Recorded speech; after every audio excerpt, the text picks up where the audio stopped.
مخاطبین از رسانه پشت پرده ماجرای فیلم استاندار سابق یادتونه میگه که منم داشمی رو های گلزار جابجا کرد.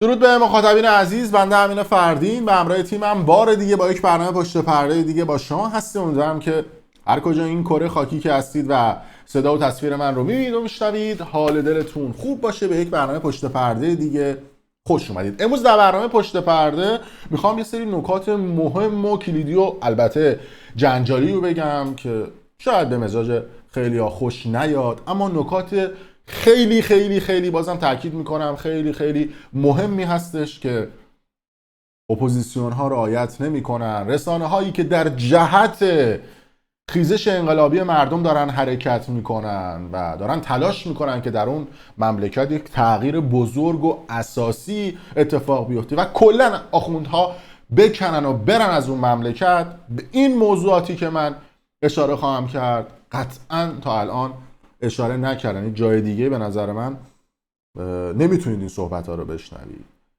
و علت این که اصلا این ویدیو رو تصمیم گرفتم بسازم این بود که یه سوال پرتکراری وجود داره که خیلی ها از من چه در فضای مجازی چه در دنیای واقعی جای مختلفی که میرم، حالا چه از من میپرسن یا چه از آدم هایی که فعالیت های بزرگ سیاسی میکنن، اصطلاحاً بهشون میگن اپوزیسیون یا نظریه پردازها و کسانی که تحلیل میکنن اتفاقات مهم سیاسی رو، میپرسن که بالاخره انتها و عاقبت این خیزش انقلابی چی میشه؟ آیا آخوندها میرن یا نمیرن؟ آیا این تلاش مردم، این همه افرادی که زندانی شدن، این همه افرادی که شکنجه شدن، این همه افرادی که کشته شدن، خیلی از آدم‌های مبارزی که اصطلاحاً در به در شدن، خیلیایی که فراری شدن، خیلیایی که به اجبار مهاجرت کردن، آیا تلاش این افراد به نتیجه و به ثمر میشینه یا نه؟ یه اشتباه بزرگی رو اپوزیسیون ها میکنن در تحلیلی که اصطلاحاً توی ایران وجود داره و دسته‌بندی که در داخل ایران برای اصطلاحاً مردم وجود داره. یعنی این دسته‌بندی ها رو هیچ وقت رعایت نمی‌کنن و عملاً موفق نخواهند بود. دوست دارم که شما هم نظرات خودتون رو حتما برای من کامنت بکنید این زیر، بگید که موافقید، مخالفید. به حال این نظر شخصی منه و تحلیلی هستش که من در خصوص اتفاقات و وقایع اخیر انجام دادم و اصولا آدم سیاسی نیستم، اما سعی میکنم که نسبت به موضوعات واقع‌گرا باشم، نه توهم‌گرا و جو زده، و سعی نکنم جملات پوپولیستی رو بگم که یه عده آدم خوششون بیاد. حقیقت تلخ بهتر از دروغ شیرینه. اینکه بخوایم حقیقت‌های تلخ رو نگیم برای اینکه شاید محبوبیتمون کم بشه، شاید بیننده‌هامون کم بشه، شاید دنبال کننده‌هام. من برام فقط این مهمه که مردم چش و گوششون باز بشه در خصوص حقایقی که وجود داره. در طول این چند سال گذشتم با فعالیتایی که کردم این قضیه رو سعی کردم به مردم اثبات بکنم در طول زمان. نمیگم اشتباهاتی اتفاق نیفتاده، هیچ دیکته نوشته نشده غلط نداره و قطعا شاید یه سری ویدیوهای ما، یه سری اتفاقات، واکنش هایی که بعدش اتفاق افتاده قطعا اون چیزی نبودی که ما انتظارش رو می داشتیم، اما سعی کردیم که با کمترین اشتباه این قضیه رو ببریم جلو. ببینید یه سری دسته‌بندی ها توی ایران وجود داره و ما میتونیم مردم داخل ایران رو به چند دسته تقسیم بکنیم. یه عده روشنفکری که تاریخ رو مطالعه میکنن، وقایع رو میدونن، اصلا نیازی به شنیدن صحبت من ندارن و 10 پله از من بیشتر میفهمن. این یه قشر از جامعه ایران. یه قشر دیگه کسایی هستن که اصلا براشون بود و نبود آخوندها مهم نیست، کلا دارن زندگیشون رو میکنن و البته میتونیم دسته‌بندی این افراد هم اینجوری قرار بدیم که شاید خیلی سنشون کمه، 10 سالشونه، 11 سالشونه، 12 سالشون، اصلا دغدغه‌شون مشق و مدرسه اوناست، به هر حال اونا هم جزء جمعیت 85-6 میلیونی ایران حساب میشن که البته من معتقدم که ایران 200 میلیون جمعیت داره، چون جمعیت عراق و سوریه و لبنان و جای مختلفی هم که ما خرجشون رو میدیم جز جمعیت ایران باید حسابشون بکنیم و به حال از بودجه اون مملکت میره. خب یه قشر از افراد کسایی هستن که سنشون کمه، اصلا تاثیرات سیاسی روشون تاثیر نداره، یه عده دیگه مثلا که کلا بیخیالن، یه عده دیگه مثلا که اصلا دیگه سن و سالشون انقدر بالا و یه پاشون لبه گوره میگن حالا این باشه یا اون باشه چه تأثیری برای ما داره. این میشه دسته دوم. دسته سوم دسته کنشگری هستن که موضوعات رو میبینن، اتفاقات رو میبینن ولی تحت تأثیر جریان‌های مختلف فکری قرار میگیرن یا جریان‌های مختلف رسانه‌ای که البته این افراد تحت تأثیر ما میتونیم به دو دسته تقسیمشون بکنیم. افرادی که تحت تأثیر رسانه‌های خارج از کشور قرار میگیرن، حالا بعضا رسانه‌هایی که بر اساس سیاست‌های کاری خودشون راست و دروغ رو میگن، این یه دسته افراد هستش. یه دسته دیگه هم هستن که داخل ایرانن و تحت تاثیر اصطلاحاً رسانه‌های داخل ایران و فلان آخوند چی گفت و فلان مرجع تقلید چی گفت و فلان شخص چی گفت و خیلی تحت تاثیر اونوری ان که اصطلاحاً ما بهشون میگیم بسیجی ان، ساندیسی ان، جیره خورن یا طرفدار اون حکومتن. حالا حتما نباید بسیجی و ساندیسی و جیره خور باشن یا منافعشون به اون سیستم درگیر باشه، طرفدار اون سیستمن و شما نمیتونید این افراد رو کتمان بکنید. دسته بعدی هم دسته خنثایی هستن، یعنی نه براشون وقایع و اخبار این سمت نه وقایع و اخبار اون سمت تأثیری نداره، اما اینقدر مال و ثروت دارن، اینقدر پول دارن، فقط به فکر اشغال خودشون هستن. البته منتظرم میشن که ببینن که کدوم سمتی اصطلاحاً بهتره یا میتونن کدوم سمت منفعت بیشتری ببرن، میرن همون سمت. اصطلاحاً هم میتونیم بهشون بگیم خنثای منفعت طلب، اصطلاحاً منتظر فرصت، یه همچین چیزی میتونیم برشون. اما نکته خیلی مهمی که وجود داره و اشتباهی که از اینجا به بعدش خیلی مهمه صحبت من، اشتباهی که بسیاری از اپوزیسیون ها، مخالفای جمهوری اسلامی و بسیاری از فعالان سیاسی انجام میدن در خصوص قشر مذهبی داخل ایرانه.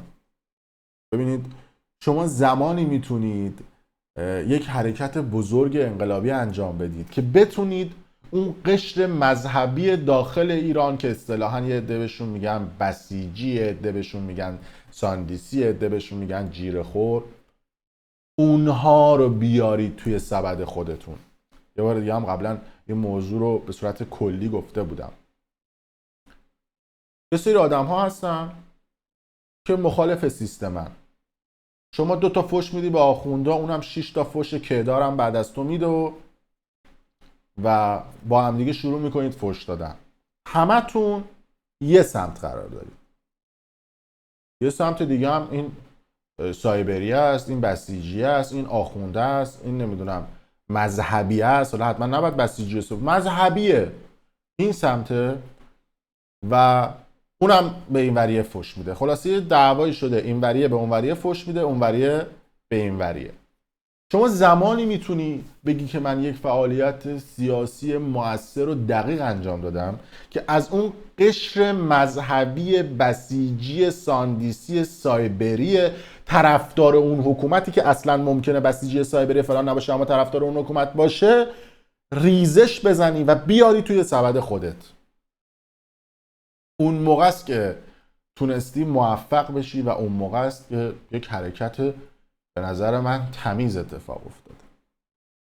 اون طرفی هم که بسیجی حالا یا طرفدار اون حکومتی که همه اونا رو ما جزء دسته طرفداران مذهبی اصطلاح ممکنه مذهبی هم نباشه ولی طرفدار اون حکومت باشه رو بذاریم این سمت، میگه خب حالا این آخونده رفت، حالا جمهوری اسلامی هم رفت، برم یه نگاه بندازم به فعالیت سیاسی این سیاسیه که این وره. نگاه میکنه به فعالیت سیاسی این طرفیه، میبینه ای بابا داره فوش خواهر و مادر و رکیک و اندام تناسلیش و چیزهای مختلفش رو هدایت میکنه به سمت باورهای مذهبی این طرف. میگه فلانم توی اسلام فلانم توی قرآن، فلانم و شعارم میدن، باورش. ولی وقتی این قشر مذهبی که این سمته فحش تو رو ببینه، شما میگی آقا فحش من حقه، اوکی. ولی این طرف وقتی فحش حق تو رو ببینه نمیاد سمت تو. ببینید یه سری آدم‌های مذهبی هستن که از بچگی دیگه توی خانواده مذهبی بزرگ شدن. خیلی ها رو من میشناسم که واقعا اعتقادات مذهبی داره، یعنی قرآنش رو میخونه، نماز و روزش رو میگیره و واقعا هم گناه نمیکنه، یعنی جز اون شریعت‌های دینش رو رعایت میکنه و بسیار آدم به اصطلاح آخوندا پاک و معصومیه. وجود داره، خیلی هاتون هم میشناسید، هست. بعد همون آدم رو میارن تو اون سیستم، میکننش عضو بسیج، میکننش تو پایگاه بسیج، جای مختلف، حتی حقوق هم بهش میدن و امتیاز هم بهش میدن. اون طرف هم در خیال خودش میگه من دارم مبارزه میکنم در خصوص باورهای مذهبی که دارم. اصلا میگه آخونده رو ول کن، این داره به باورهای مذهبی من توهین میکنه و باعث میشه که نیاد تو سبد تو و نیاد جذب تو بشه.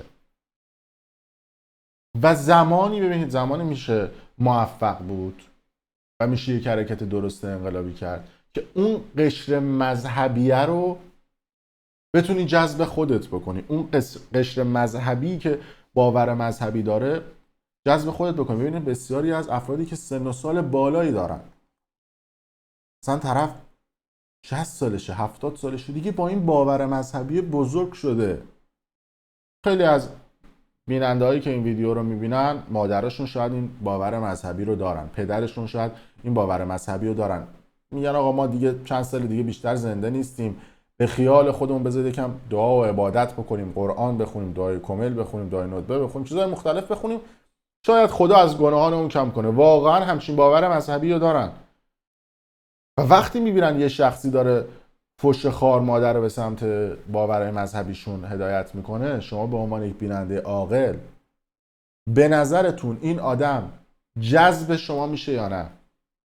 پس طبیعتاً وقتی که شما فراخوان میذاری، فراخوان اعتراضی میذاری، میگه آقا فلان روز بیاد فلان جا جمع بشید و اعتراض بکنید، ولو اعتراض سکوت، چقدر اون قشر مذهبی همراه شما خواهد بود؟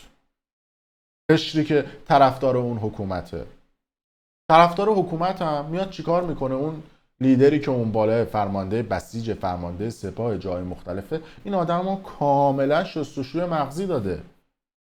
و موقعی که شما یه حرکت انقلابی میکنی میخوای بگی آقا اینا دزدن، دیگه میشه ماجرای اون چوپان دروغگوه. میگه کسی که باور مذهبی من داره توهین میکنه قطعاً بقیه چیزهاش هم دروغه. و میان اون طرفو شستشوی مغزی میدن که آره آمریکا دشمن ماست، نمیدونم فلان کشور دشمن ماست، بگو مرگ بر امریکا، بگو مرگ بر نمیدونم انگلیس، مرگ بر فلان جا، و تو برای باورهای مذهبی تلاش بکن و مبارزه بکن. و اون آدم نتیجتاً جوری شستشوی مغزی شده که حاضر میشه با تفنگ ساچمه‌ای به سمت مردم شلیک بکنه.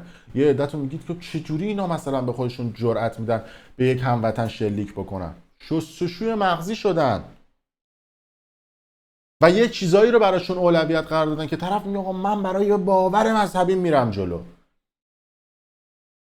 من برای بعد یه جوری هم هست و یه جوری شستشوی مغزیشون میدن که آره نمیدونم تو باید با کم راضی باشی، نمیدونم تو باید به اتفاقات کم راضی باشی. بعد از اون طرف میان تمام فضای مجازی و فضای رسانه‌ای اینور آبی و استاندارد و خیلی از ایرانی‌های خارج از کشور آدم هستن که دنیا دیدن، رفتن دنیا رو دیدن، رفتن امکانات اروپا رو دیدن، امکانات امریکا و جاهای مختلف رو دیدن و وقتی این امکانات رو میبینن و ثروت اون مملکت رو میبینن هرس میخورن، برای همین فحش خوار مادر رو حواله میکنن. اما اون آدمی که شستشوی مغزی شده حتی بهش میگن آقا تو فیلتر شکن نصب کنی گناه کردی، تو اگه بری تو یوتیوب گناه کردی. ماهواره ها رو قطع میکنن، پارازیت میندازن که اون قشره که طرفدارشونه نگاهش بازتر نشه. شبکه‌های اجتماعی رو فیلتر میکنن که اون قشری که مذهبیه نتونه زندگی به قول خودشون بلاد کفر رو ببینه، نتونه ببینه. میاد میره توی نماز جمعه شرکت میکنه، واقعا ببینید وقتی مثلا یه فراخوان میدن یه دفعه می جمعیت زیادی از آدما میرن، خیلی از این آدما بسیجی و سپاهی نیستن، خیلی از اون آدما باورهای مذهبی دارن، بزرگ شده با این باور مذهبیه.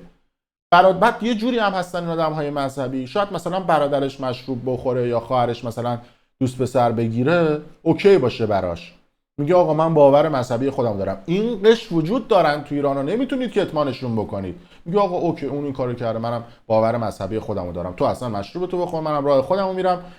نتیجه میشه آقا دیدید دیگه اسلحه‌شو در آورد و تق تو دانشگاه شلیک کرده بود، تق زده بود مردم، لتو پار کرده بود، کشته بود. و اون آدمی هم که نشسته اونجا و اون بالاه میدونه چی بگه که این آدمو شستشوی مغزی بکنه. از اون طرف آدمی که لیدر اپوزیسیونه، آدمی که اون بالا قرار داره، آدمی که فعالیت سیاسی میکنه، شروع میکنه شاید بعضی وقتا فحش دادن، توهین کردن، ناسزا گفتن، حرفای خوشگل، حرفای زیبا و درست، نمیگم برای گول زدن ها، حرفایی که بتونه این قشر مذهبی ها رو بیاره این سمت، نتونسته بزنه که جذبش کنه. بعد یه سری از آدم‌هایی هم که این سمتن و فعالیت سیاسی میکنن، بعضیاشون هم واقعا تفکرات باحالی دارن. یه دیسکو شده بود توی فرانکفورت، ریخته بودن در دیسکو، شعار میدادن فلانم تو اسلام، فلانم تو فلان شما، فلانم تو کسایی که دارن فلان کارو میکنن.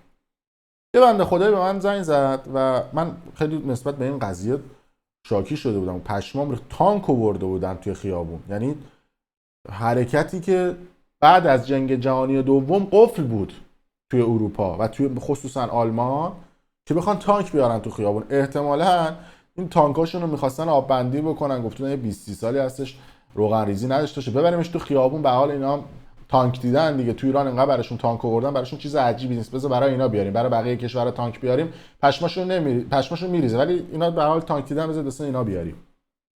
واسه تانکر رو آوردن تو خیابون. من این بنده خدایی که ویدیو رو ساخته بودم و اصلا راجع به فرانکفورت صحبت کرده بودم که آقا چرا ریختید در دیسکو، گفت آقا 40م کیهان پیرفلک بوده، بچه 10 ساله، اینا برداشتن 40م رفتن توی دیسکو زدن و رقصیدن. گفتم آقا یه سوال من از تو دارم بفهم. گفتم تو مخالف جمهوری اسلامی یا موافقش؟ گفت من مخالفشم.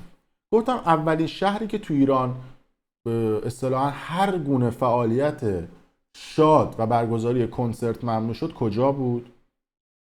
یکم فکر کرد، حالا اون موقع حضور ذهن نداشت، بهش گفتم مشهد. گفت آره درست میگی، یادش اومد. گفتم علم الهدا افراد مختلف ممنوع کرده بودن فعالیت‌های شاد رو. کلا آخوندا با شادی مردم مشکل دارن، برای همینه که 40 روز مراسم‌های مذهبی برگزار میکنن، ولی مثلا برای مراسم‌های شاد یه روزه، مثلا برای تولد فلان ائمه، برای تولد فلان شخص یه روزه، نهایت 3 روز بخوان یه کار اونم 3 روز هم تازه اعضای عمومی ها همیشه 3 روز. یعنی همیشه با این کنترل‌های مذهبی که روی این قشری که طرفدار این حکومت انجام میدن سعی میکنن که حکومت داری بکنن. بحث خارج نشیم، میخوام برگردم به همون موضوع فرانکفورت.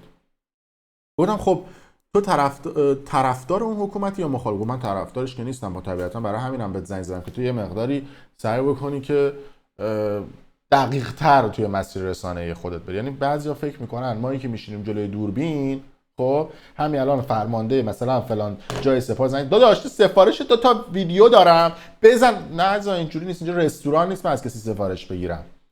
دارم در اروپا زندگی میکنم و در آلمان. اینجا یک پلیس امنیتی داره به قول خودمون پلیسای مثل همون اطلاعات ایران، همه چی آدما رو کنترل میکنن. اگه کسی با هر جای ارتباط داشته باشه مطمئن باش قبل از اینکه شما بگی اینا میفهمن. شما هر پولی خرج بکنی، هر بیزینسی بکنی، هر کاری بکنی، نمیدونم اینا مطمئن باشید که مو رو از ماست در میارن. یعنی فکر نکنید که اینجا همه چی، اگه قرار بود اینطوری باشه خب دیگه اینجا اسمش اروپا نبود، مثل بقیه کشورهای خاورمیانه بود که همه چیش رو هوا. این صرفا برای کسایی که حالا بعضی وقتا یه سری حرفا میزنن فکر میکنن که مثلا اینجا شلغال میرزا. نه عزیزان من اینطوری نیست. گفتم آقا شما دارید دقیقاً کاری رو میکنی که آخوندها دوست دارن، مردم رو از شادی داری زده میکنی، از برگزاری مراسم‌های اینکه حالا مردم شاد باشن. بابا طرف وصیت کرده بود که آقا توی مراسم مذهبی من شما اصلا عزاداری نکنید. عموم مردم همینطوره. تو همون ویدیو هم گفتم که راجع به موضوع فرانکفورت بود. خیلی اصلا میگن آقا تو مراسم مذهبی ما اصلا سیاه نپوشید. خود خانواده کیهان پیرفلک، خود پدر مادرشون مثلا فکر کنم اعتقادی اصلا به قرآن این چیزا هم نداشته باشن، اصلا اعتقادی به مراسم‌های مذهبی ندارن. بعضا هم دیدید دیگه بعضیا تو مراسم مذهبیشون شادی میکنن، میگن آقا اون مرحوم وصیت کرده بوده که تو مراسم من اصلا کسی مشکی نپوشه، مردم شاد باشن. وصیت اون طرف رو اعمال میکنن. گفتم شما دارید دقیقاً کاری رو میکنی که آخوندها دوست دارن. همه جای جهان کنسرت لغو بشه، همه جای جهان کسی دیسکو نره، همه جای جهان همه مردم در غم و اندوه و ماتم باشن و همین سناریوشون هم شد.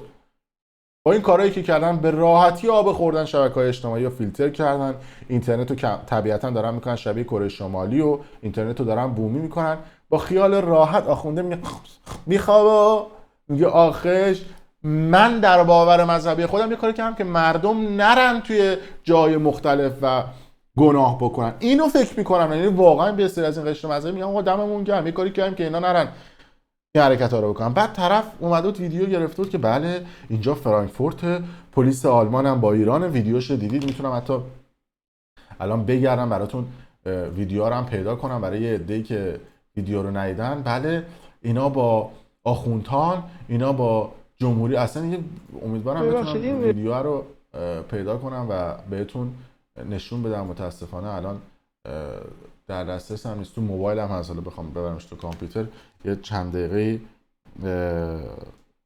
طول میکشه. حالا سعی میکنم که بعدن حالا توی ویدیوهای دیگه تو کانال پشت پرده بذارم. ویدیو گرفتیم که آره پلیس آلمان با جمهوری اسلامی با آخوندهاست، ببینید آورده جلوی ما و داره این برنامه رو لغو میکنه. مسئول این برنامه و تمام کسایی هم که تو این برنامه هن مزدورن و طرفدار جمهوری اسلامی. آره طرفدار جمهوری اسلامی، تو دیسکو داره مشروب سرو میکنه. اصلا حرکت شما در همه جای جهان قفله که شما بگی آقا طرف مثلا بابا دمش جمهوری اسلامی گرم پس بذاره دیسکو برگزار کنن. شما دردت چیه؟ این نکته اول. نکته دوم گفتم که شما طرفدار اسلامی؟ گفت نه فلانم تو اسلام. باش با من صحبت می‌کنم. گفتم چند نفر از اون کسایی که اومدن در دیسکو و اعتراض کردن موافقای سیستم اسلامن و طرفدار اسلامن؟ گفت من گفتم من میگم 99% چون صد مطلق وجود نداره. گفت نه 100% این آدما اصلا فش خارمادر میدن به اسلام و مذهب. گفتم اوکی شما اون رو رفرنس قرار میدی، بعد از این سمت میگی که 40م کیهان پیرفلک بوده اینا داشتن میزدن و میرقصیدن. شما میای کارهایی که توی اسلامه، نمیدونم تو شریعت اون دینه، مراسم 40م در اسلام دیگه، شما میای این کارهایی که در اسلامه رو رفرنس قرار میدی، میگی 40م، بعد خودت فوش میدی به اسلام. یه بام و دو هوا نمیشه که بگی مثلا سلامتی قرآن مشروع بزنم بالا، نمیشه که. یا باید تو طرفدار اون سیستم باشی یا نباشی. اگه طرفدار اون سیستم و اون مذهب و اون باور مذهبی و اون اسلام نیستی، پس شریعت ها و نمیدونم چیزای اون اسلام هم نباید رعایت بکنی. میخوام به شما بگم که چقدر این آخوندا بلدن با سیاست برن جلو. برای همینه که 43-4 ساله دارن حکومت میکنن، تازه برای خودشون سمت‌های گنده گنده هم گرفتن. راجع به بحث‌های اقتصادی و انرژی هسته‌ای و موضوعات مختلف هم یه جوری میان اظهار نظر میکنن کرکوپر پشمتون بریزه. آخوندی که تو حوزه علمیه فقط درسای مذهبی خونده چجور میتونه بیاد راجع به موضوعات اقتصادی و سیاسی نظر بده؟ شما فقط رفتی توی حوزه علمی راجع به مذهب و دین و قرآن و اسلام و خداشناسی درس خوندی. چون اون قشر مذهبی، چون اون قشری که باورهای مذهبی براشون مهمه رو تونستن جذب خودشون بکنن. حرف من اینه، همه این صحبت ها رو کردم که آقا شمایی که داری فعالیت سیاسی میکنی، طرفدارای سیاسی خودت هم داری، دمت هم گرم. هر کسی هم بیاد به اون فوش بده، به اون حکومت فوش خارمادر بده، به آخوندها، همون قشری که اینور سبد هستن طرفدارش میشن، میگن دمش گرم و این آدم نه مزدور نه مانع، داره فوش خارمادر میده و سبزی پلو با ماهی و میگه و تازه زرش پلو با مرغش هم میگه. بعضی هم البته مصرع دوم زرش پلو با مرغش رو نمیدونن که من بهتون میگن که زرش پلو با مرغش، تیرم تو ارج و قربش. اینم شعار جدید بود که بهتون گفتم. و طبیعتا هر کی فوش بده به آخونده، اینا هم فوش میدن و همه با هم، و بعضی هم فوش نمیدن و نمیگم همشون فوش میدن و نه، اینطوری نیست. خیلیشون هم آدمای منطقی ان و درستی ان. اصلا قرار بر این نیست که ما بگیم هر کی مخالف اون سیستم فوش میده، نه اصلا اینطوری نیست. اما میگم شمایی که مخالف اون سیستمی، منی که مخالف اون سیستمم، تویی که مخالف اون سیستمی، باید بتونی جوری رفتار بکنی که اون قشر مذهبیه رو بیاری تو سبد خودت. وقتی این کار رو بکنی انگار تیشه زدی به ریشه قدرت اون آخونده‌ای که اون بالاه. شما 2 تا گروه رو در نظر بگیر که هر کدوم 100 تا سرباز دارن. سربازه گوش به فرمان فرمانرواشه در یه ور سبد، این یکی هم گوش به فرمان فرمانرواشه، یا هر کدوم آتش به اختیارن و کارهای خودشون رو میکنن.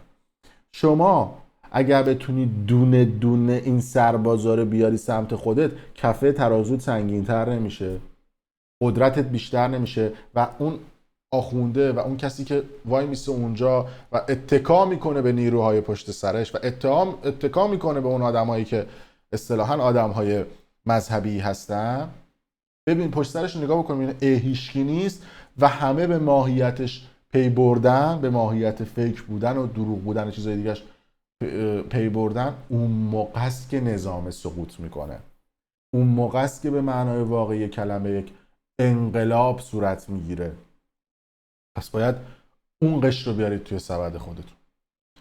خواستم توضیحات بیشتری بدم، کف کردم، نزدیک 26 دقیقه دارم یه ضرب 26 دقیقه و 47 ثانیه است دارم صحبت میکنم، ولی این قسمت اول ویدیو بود. همین الانم برای من یه سوژه دیگه هم اومد که بله دوستان برای من ویدیو رو فرستادن، چون من در حین اینکه اجرا میکنم تیمم اینور خط دارن میبینن و برای من ویدیوی چیزو فرستادن. میتونم براتون اتفاقا بذارم این ویدیوی فرانکفورت رو، همین الان برای من فرستادن، دستشون هم در نکنه، اقدام به موقع بود در انتهای ویدیو. ببینید اصلا توی فرانکفورت امیدوارم بتونم از توی کامپیوتر با توجه به رباتایی که دارم ویدیو رو دانلود بکنم از توییتر